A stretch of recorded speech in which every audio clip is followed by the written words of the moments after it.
Hello and welcome. In this video, we will be discussing diseases of the stomach. A good way to organize the gastrointestinal tract is by segment, mouth, esophagus, and as we see here, stomach, and then for each segment, defining the most important congenital defect, acute inflammatory disease including infections, the key degenerative and autoimmune disease, and then neoplasia. In the stomach, the most important congenital disease is pyloric stenosis. It has a distinctive epidemiology. It is most commonly found in firstborn males. The pathophysiology reveals an increase in the pyloric region. I think most of us think of it as the pyloric sphincter, but as you can see from the image, it actually involves much more of the stomach wall than merely the sphincter. The etiology is completely unknown, but it consists of both a hypertrophy and hyperplasia of the muscle cells of the wall. We can see from the image that this involves both a lengthening of the pyloric region and a thickening of the pyloric region. And this anatomy is important because diagnosis is going to be by ultrasound. If we take the ultrasound image seen on the right here, this constitutes the elongated, thickened muscle layer. This is the mucosa, and this is the narrowed lumen. This now becomes the duodenum, and this is the stomach, and it should be dilated from the obstruction. Presentation is of projectile vomiting. This starts after 4 weeks, meaning that a well baby is sent home and does not come back till later. As well, the vomitus is non-bilious, meaning it has no green discoloration, because the obstruction is here at the end of the stomach, but the common bile duct empties here in the second portion of the duodenum, so therefore there's no way for bile to get into the stomach. On the physical exam, this extended region can be palpated, and it's described as feeling like an olive. Diagnosis is established by ultrasound, and the treatment is surgical. A myotomy is performed on the affected area. Note that myotomy refers to slicing into the muscle, in contradistinction to myomectomy, which would be excision of the region. Acute erosive gastropathy can also be referred to as acute hemorrhagic erosive gastropathy. When the term acute is used in this setting, it can have two different meanings. It can refer to the time course of the illness, which would be in hours to days, or it could be the cell, which would be the neutrophil. By comparison, chronic in the stomach has a time course of months to years, and the cells would be mononuclear cells, meaning monocytes and lymphocytes.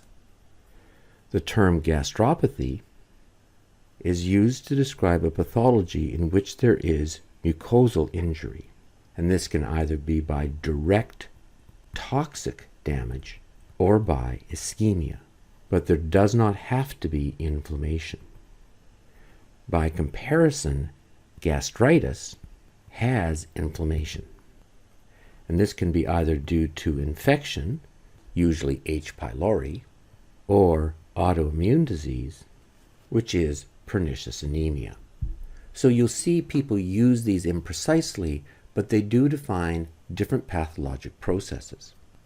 Acute erosive gastropathy has two different fundamental pathophysiologic processes.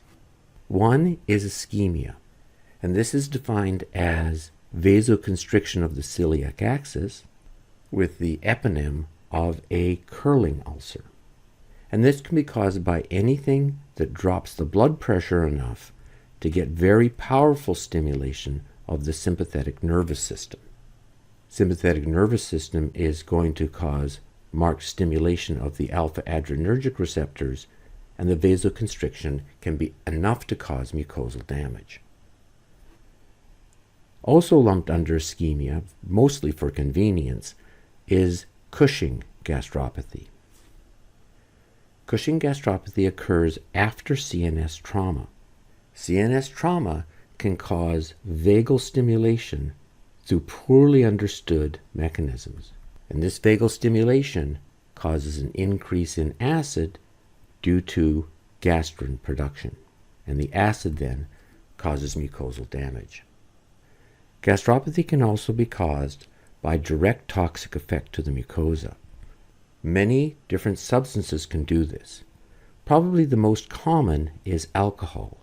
Anytime ingested alcohol has a greater than 10% concentration, it is harmful to the mucosa.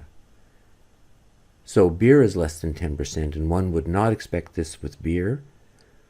Wine gets to 14%, so it's possible, but most of the time one is going to be associated with liquor, which has greater than 50% due to distillation. Other substances include the non-steroidal anti-inflammatory drugs. Iron pills can irritate the gastric mucosa, and then patients on chemotherapy for cancer. There are others.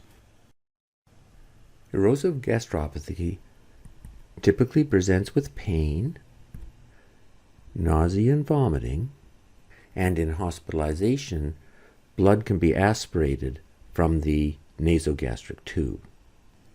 The diagnosis is made by direct visualization on endoscopy, and what one sees are multiple small punctate areas of hemorrhage in the areas of the erosion. The treatment is mostly supportive after removing the cause of it, and it's common to do acid suppression, usually with proton pump inhibitors.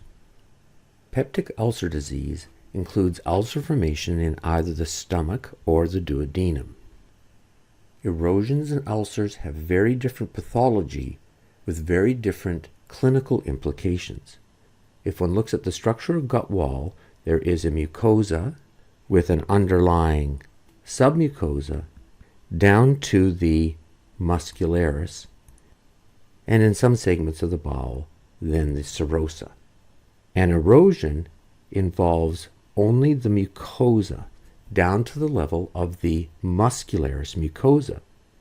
It is the muscularis mucosa that differentiates the mucosa from the submucosa. By comparison, an ulcer goes through the entire mucosa into the underlying submucosa and then can go as far and as deep as perforation. And this has important therapeutic implications for a patient. Mucosas replace themselves about every 3 days, which means in an erosion, if the obnoxious cause is removed, it will heal completely, quickly, and without scar. By comparison, an ulcer has damage to tissue, which means one has to have the entire process of repair, formation of ground substance, production of small vessels through VEGF, proliferation of fibroblasts making collagen. This is not going to be a matter of days after the influence is removed. This is going to take weeks to months. So differentiating ulcer from erosion has clinical significance. Peptic ulcer disease is caused by an increase in acid production. And there are several common causes of this in our society. The commonest will be infection with H. pylori. H. pylori produces urease so that it protects itself in an alkaline environment from the acid of the stomach. But by creating an alkaline environment in the stomach, the pH sensing cells in the stomach produce gastrin. And this then produces acid. And this then causes the ulcer either in the stomach or more commonly in the duodenum. A second common cause is the taking of NSAIDs, which work by inhibiting prostaglandins, both E2 and I2. Prostaglandins are very protective of the gastric mucosa. They not only cause vasodilation, which increases blood flow, removing any possible floating acid, but it also creates an alkaline mucus. The third cause is a gastrinoma. Acid production has a very specific regulation in the body. The vagus nerve stimulates the G cell, which produces gastrin, which stimulates the enterochromaffin-like cell, which produces histamine, which stimulates the parietal cell, which produces the acid. So in a gastrinoma, there is a neoplasm directly producing the gastrin, and this is called the Zollinger-Ellison syndrome. And it has a number of distinctive clinical features that differentiate it from the usual type of H. pylori acid. The first is there are multiple ulcers. These are not only found in the first portion of the duodenum, but are found throughout all the way to the ligament of Treitz. And last but not least, they are resistant to treatment. As well, Zollinger-Ellison syndrome and gastrinomas have a high association with multiple endocrine neoplasia. And curiously, even though we think of these as an islet cell tumor of the pancreas, in fact the tumor mass is more often in the duodenum than the pancreas. And here we have an image of the gastric mucosa that gives a good way of thinking about all of this pathology.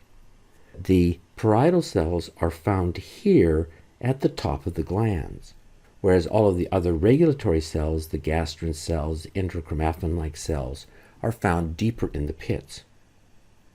And this matters because the body produces a very specific alkaline mucosa here in the pits of the gland.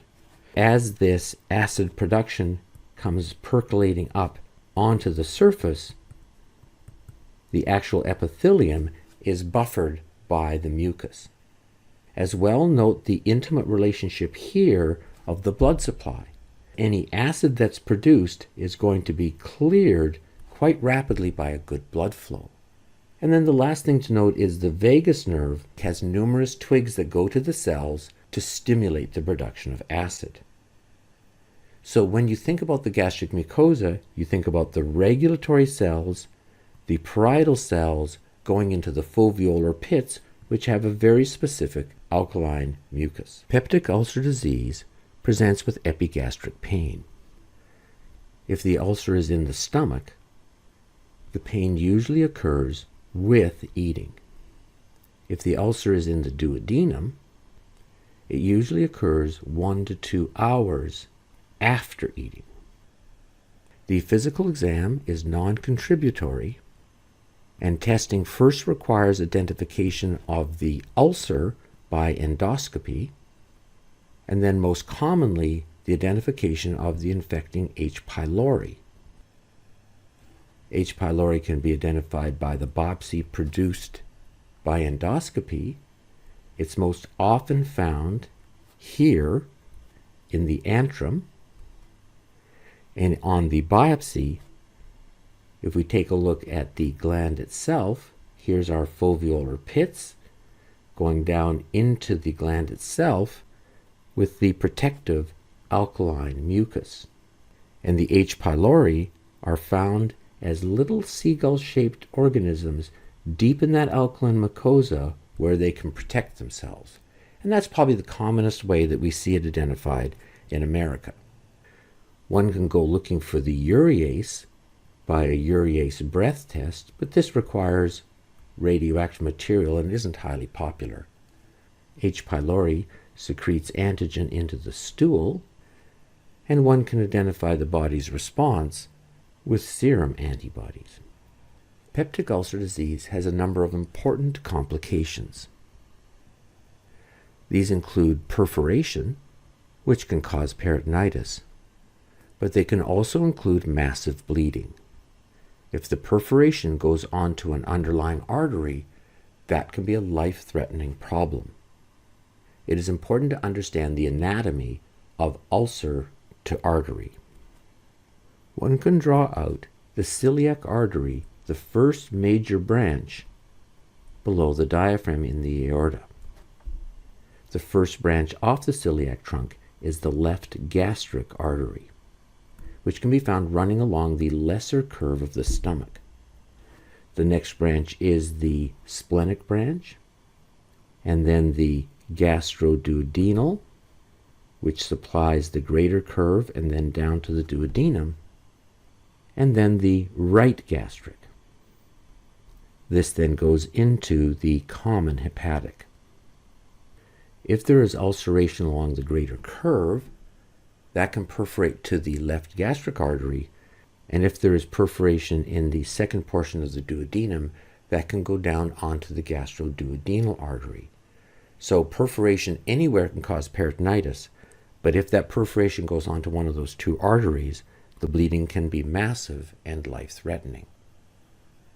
Ulceration is the commonest way that a gastric cancer can present symptoms, because with ulceration, one might have pain, blood loss, which can be vomiting of blood, but also iron deficiency anemia, or perforation. Treatment of peptic ulcer disease involves first a decrease in acid production, which can be either due to H2 blockers, which are cheap, or with PPIs like omeprazole, which are more expensive and have more complications, but tend to be more effective. And the last is to treat the commonest cause, which is H. pylori infection, and that's typically the triple therapy of clarithromycin, an erythromycin that inhibits the ribosome 50S subunit and is acid resistant, ampicillin, and then the proton pump inhibitor, which we have discussed. Many people add bismuth, which is inhibitory to the bacteria. Chronic gastritis, chronic meaning both time and mononuclear cells, has two common causes in the United States. The first is a chronic H. pylori infection, and this is 90% of cases. Normally, acute H. pylori resolves in about 1 year. If it does not, however, it goes on as a chronic inflammatory state. H. pylori has critical virulence factors. First is it must avoid the acid environment of the stomach. It does this by producing a urease that creates ammonia and an alkaline local environment. It also has a flagella, which allows it to drive itself deep into the gastric mucosa, which has an alkaline environment. It also produces a number of proteins, the most important of which is CAG-A, which inhibits the body's NF-kappa B, the central regulatory protein of inflammation. The immune modulation can therefore suppress the body's response to the infection. The organism prefers the gastric antrum, and its diagnosis, as we have discussed, is by direct exam, by the urease test, by stool antigens, or by antibodies. The second commonest cause is autoimmune or pernicious anemia. Just a note on terms. Strictly from a pathologic perspective, this is an atrophic gastritis with intestinal metaplasia. The term pernicious anemia refers to the effects of the deficiency of vitamin B12. But in fact, in practice, almost everyone calls it pernicious anemia and just assumes that the underlying pathology is understood. The pathophysiology is of a type 4 hypersensitivity reaction, which means it's cell-mediated by cytotoxic lymphocytes. If one biopsies the stomach, one can see infiltrating lymphocytes damaging the parietal cell. This leads to overall generalized atrophy of the gastric mucosa and subsequent intestinal metaplasia. Tumors of the stomach is a bit different than the term neoplasias of the stomach. The most common tumor of the stomach is a fundic gland polyp, and it represents a hyperplasia of patients that are on chronic proton pump inhibitors for years. Note that proton pump inhibitors act on the parietal cell. The parietal cell produces the acid from a hydrogen ATPase, and it's regulated by three substances. From the vagus nerve, there is acetylcholine. From the gastrin cell, there's direct stimulation by gastrin. And then from the enterochromaffin-like cell, there is histamine. So when one uses proton pump inhibitors, they create an alkaline environment. And that stimulates cells to stimulate the G cell, which produces gastrin and histamine and the parietal cell. But if we are using a proton pump inhibitor, that then blocks the ATPase. It's a proton pump inhibitor. What it does not block is the increase in gastrin.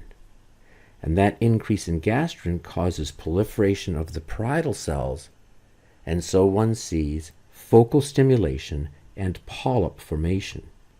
Anytime there's a very high level of gastrin, that can actually be a generalized hyperplasia, and that would then give a so-called hypertrophic gastropathy.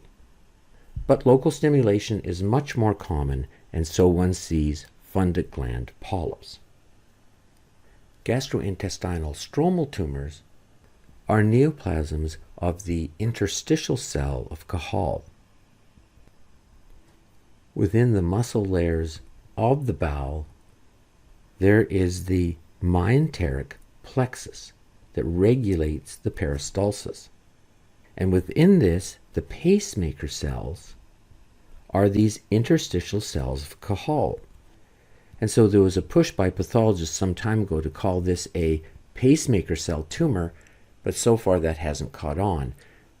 But it's the neoplastic change in these cells that causes the tumor.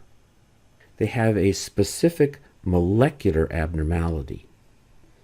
If one looks at the receptor tyrosine kinase pathway, this activates RAS with a GTP, which then has a cascade of RAF to MEK to mitogen activated protein kinase, and this can go into the nucleus where it activates transcription factors. In the gastrointestinal tumor, there is a gain of function in the receptor tyrosine kinase c-KIT, and this stimulates a growth signal to the cells. These are generally tumors with a low aggressiveness. They're treated surgically, although uniquely c-KIT can be inhibited by imatinib. Adenocarcinomas of the stomach have a dramatically changing epidemiology. They have had a profound drop in incidence over the past 2 generations. And this is generally ascribed to 2 things. The first is a decrease in the amount of smoked meats that we eat. And most epidemiologists attribute this to refrigeration.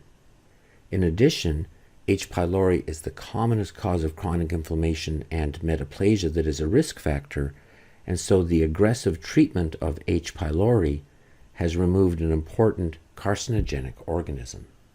In the pathophysiology, we use our universal template for carcinomas because these tumors arise from the glandular epithelium of the stomach. Only a small number of these are actually genetic, and these are associated with the syndrome of hereditary diffuse gastric carcinoma, which is associated with a E-cadherin defect in desmosomes. The major environmental risks are chronic H. pylori infection, the presence of metaplasia from chronic inflammation, and diet, which is thought to be due to the use of smoked meats and has been well established as a risk factor in Japan. The malignancies go through the usual dysplasia sequence, and one can do screening endoscopy in high-risk populations like Japanese.